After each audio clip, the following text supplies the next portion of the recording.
कि किसी नेता को बुलाएंगे और उसका भाषण नहीं करवाएंगे तो उसकी तबीयत खराब हो जाएगी।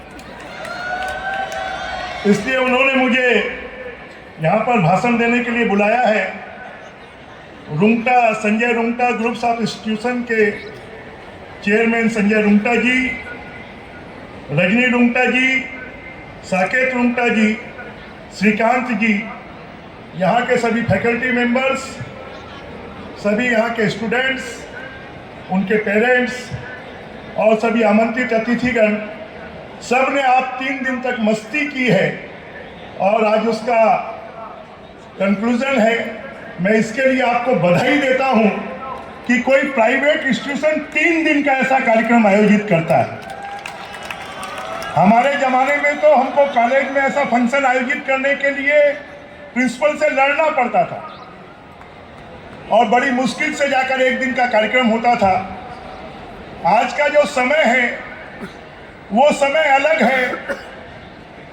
अब बच्चे जब हायर एजुकेशन में आते हैं तो बच्चे अपने फ्यूचर के लिए आते हैं, अपने कैरियर को बनाने के लिए आते हैं और माता पिता भी सोचते हैं कि हम अपने बच्चों को अगर पढ़ने के लिए भेज रहे हैं तो आने वाले समय में वो हमारे परिवार का कर्ता धर्ता बनेगा, हमारे जीवन को अच्छे तरीके से सुख के तरीके से पालेगा।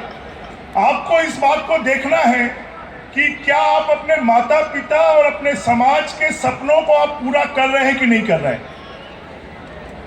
और मोदी जी के आने के बाद तो कि सिर्फ अपने परिवार के लिए नहीं जी रहे हैं, हम समाज के लिए भी जी रहे हैं, हम देश के लिए भी जी रहे हैं। और सिर्फ जब हमारा देश आज़ाद नहीं हुआ था तब कहते थे कि हमको देश के लिए मरना है। अब मोदी जी के राज में देश के लिए मरने की जरूरत नहीं है, हमको देश के लिए जीने की जरूरत है कि देश को कैसे हम आगे बढ़ा सकते हैं, देश को कैसे हम ऊपर ले जा सकते हैं, कैसे आईटी के फील्ड में, कैसे एआई के फील्ड में। अभी तक हमने कभी नहीं सुना था कि आर्टिफिशियल इंटेलिजेंस, अब पिछले 5 सालों से सुनने में आ रहा है। तो आर्टिफिशियल इंटेलिजेंस आने वाले समय पर पूरे विश्व का एक भविष्य होने वाला है, इसलिए सभी बच्चों को उस फील्ड में भी जाने की जरूरत है।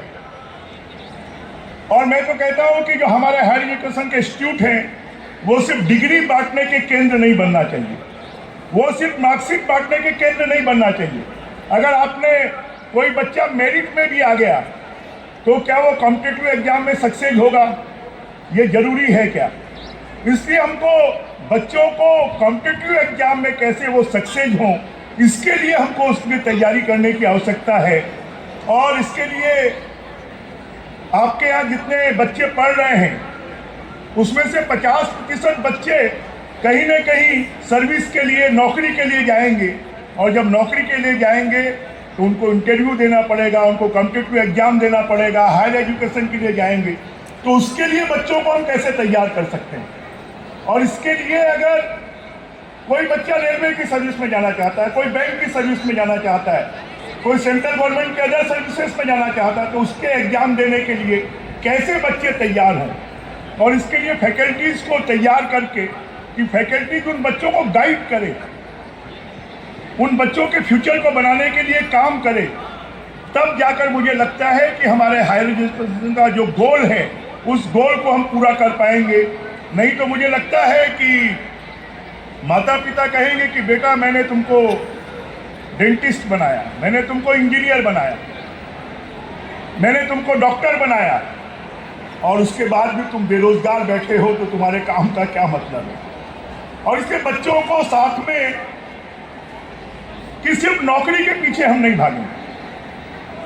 मोदी जी का जैसा कहना है कि हमको नौकरी लेने वाला नहीं, नौकरी देने वाला बनना है, और इसलिए एंटरप्रेन्योर बने हैं।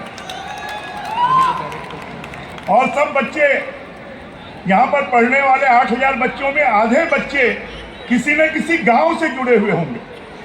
वो अपने गांव में जाकर कैसे गांव को डेवलप कर सकते हैं, गांव में कैसे काम कर सकते हैं, इसके बारे में भी हम गांव में जाकर क्या काम कर सकते हैं।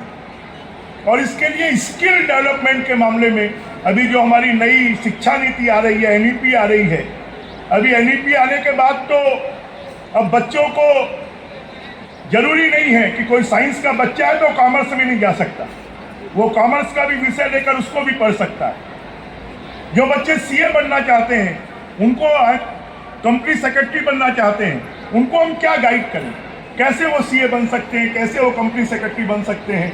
क्योंकि अब ये बच्चे जो हैं, पहले हम हमारी पॉपुलेशन को हमारी समस्या मानते थे, पर मोदी जी के आने के बाद हमारी पॉपुलेशन जो है वो हमारी समस्या नहीं है, वो हमारे लिए बहुत बड़ी उपलब्धि है जो देश के विकास में काम कर सकती है।